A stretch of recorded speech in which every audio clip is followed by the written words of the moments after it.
Today's news is that Joe Biden has poured cold water on the UK ambitions for an early free trade agreement. When I say UK, actually, it's Boris Johnson's personal ambition for an early free trade agreement. But either way, the US has explicitly stated they're going to drag this out. Now, part of the reason for doing so, no doubt, is politics. But I'm not going to focus on that. I'm going to talk more about the negotiation aspects of what the US is doing, because that is quite interesting. Now, there's two big things worth thinking about in regards to why the US will do this. One is called pre-positioning, and the other one is called timing. In terms of pre-positioning, when you are starting a negotiation, you will want to precondition the other side. You will want to set, if you like, a bit of a benchmark. So an example of that would be that if you're going to go into a haggling sort of negotiation where you're going to negotiate the price, your original offering price, if you like, might be exceedingly low or exceedingly high, wildly so. No one would ever accept that sort of price. But of course, that is pre-positioning.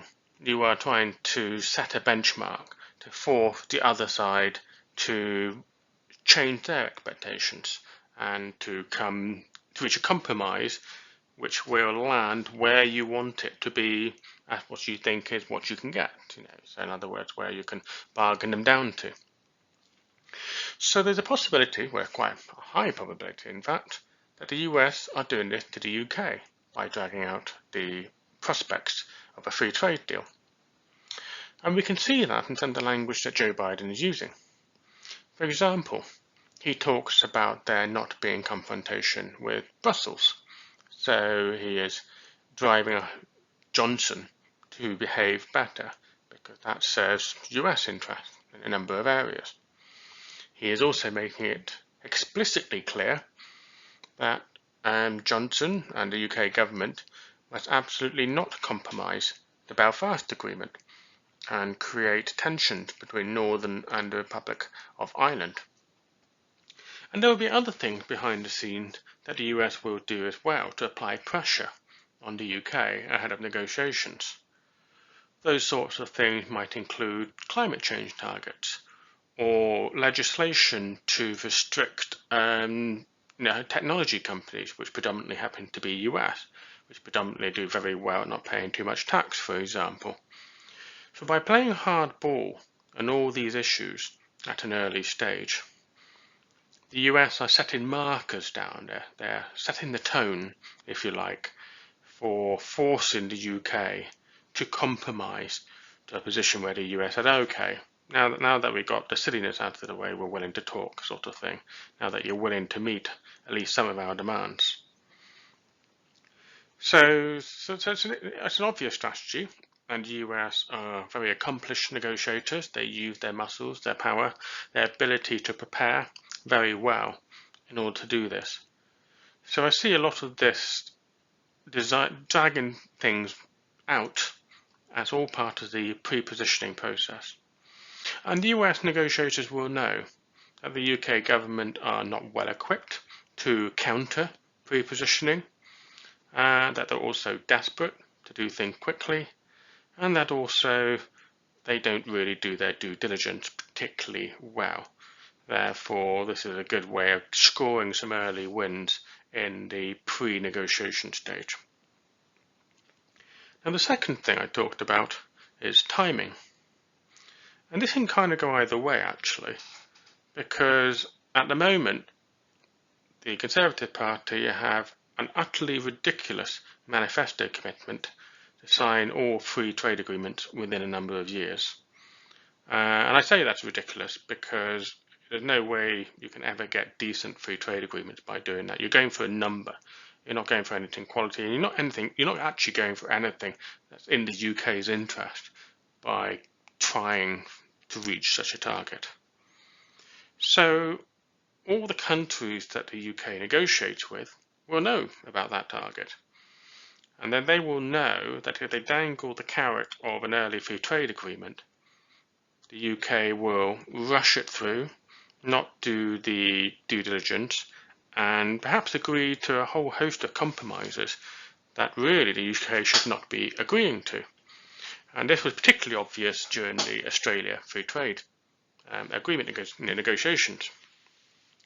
So it's a bit curious that the US are not adopting the same strategy as everyone else. They could equally take advantage of the UK government. Now we can speculate here. Perhaps the UK government had recognised that negotiations with the US will be a tougher affair and therefore done a bit more preparation work. And so despite some early discussions that I'm aware the US has had with the UK, the US had decided that it's not going to be such an easy win for them by going down the VAS route. That is possibly a calculation that they have made. So in that case, they've got the option of going the other way, which they can do very easily. Time is very much on their side. And what this means is that they can look at the situation, the state of affairs in the UK, particularly the critical supply chain shortages, the damages to the economy from lack of genuine free trade, particularly with Europe.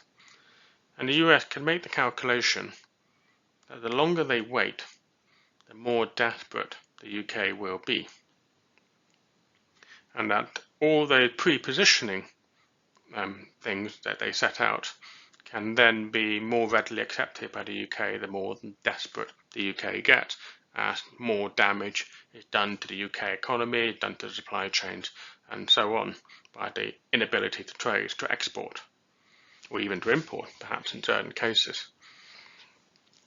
So what Joe Biden has done, it not only fulfills perhaps some of his personal ambitions as a politician, as a Democrat, as someone who feels strongly about Northern Ireland, but he has also, I think, kept to the brief, the script prepared by his senior negotiators, who have outlined this sort of strategy or something similar to him. And so he's very much setting the tone to Johnson that the US is going to play hardball, they're going to string this out, and the US has fairly significant demands that they want the UK to make headway in meeting. Now, it's a little bit of a side note to this. It was also announced, perhaps by UK government sources and the media, that the UK was considering the other trade agreement that the US has with Canada and Mexico to join an existing sort of treaty agreement in order to secure some of those trade benefits. That is an interesting strategy, possibly not the cleverest one in the world. And there's two particular reasons for that. One is Canada and Mexico both have land borders with the US. And what that means is that there's a significant volume not only of goods but also people that cross that border. So things like agriculture, the ability for immigration, services, tourism, anything like that will be very significant features of those trade agreements. I'm also aware from previously reading about them that big issues like dairy farming and subsidies and so on are also big themes in those trade agreements. So for the UK to kind of join that agreement is a very odd fit, because what the matters that concern Canada and Mexico are not really the same sort of matters that should, concern the UK. The UK, why would the UK want Mexican-style immigration control? You wouldn't. The UK has a different sort of immigration system, so that wouldn't be part of that trade agreement. And that's just to pick one issue of many.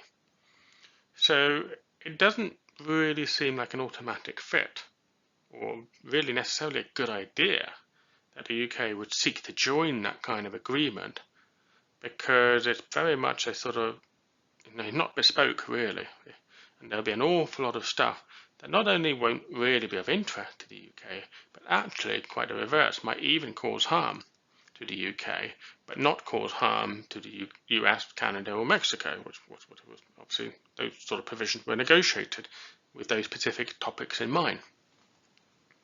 Now, there's a second strategic reason why there's not a cunning plan for the UK. Is that when you join an existing long-standing, well, not particularly long-standing in this case because Trump renegotiated it, but it was based on long-standing treaty arrangements. So when you join existing agreements, your scope for negotiation are extremely limited.